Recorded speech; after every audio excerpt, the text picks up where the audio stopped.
A group of Central Africans living with AIDS meet each week to farm this community field. Many of them say they contracted HIV after being raped by Bemba's fighters. They say they've received no help and feel ignored. And the victims are not only women. Robert Suleiman shows the house where he says he was raped by female Congolese mercenaries. Et après l'événement, j'ai été attrapé ici par les femmes congolaises. During the fighting, I was trapped in my house here by two Congolese women who had guns. They forced me to have sex with them. This is how I became infected by AIDS. My wife had fled to Chad at the time, and when she came back, I didn't realize yet that I was sick, so I infected her too. He still has not returned to living in the house. Rape by other armed groups continues to be a problem. On rural stretches of road, rebels, highway bandits, military and local militias jostle and stake claims to territory.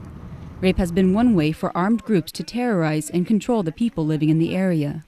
Former United Nations humanitarian coordinator Toby Lanzer. One of the rebel groups started, quote-unquote, taxing women.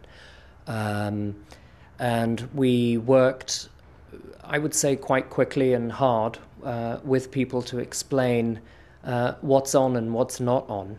And we've been able to make some headway. We're working in a place where violence, unfortunately, is too common.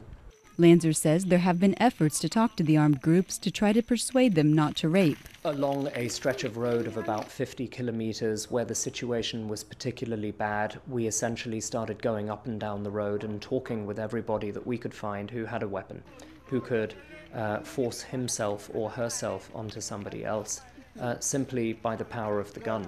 And there was a lot of advocacy, a lot of explaining, a lot of very delicate discussions going on.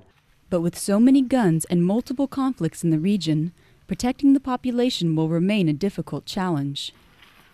Suleiman says while he would like to see more effort to prevent rape before it happens, trying Jean-Pierre Bemba, he thinks, is also a positive step. It is because of him that we have had death and so many problems. We Central Africans are very happy that he is arrested. Everything is messed up. Everything was burned. Everything was taken. We are now sick. A lot of us have died. We are very happy.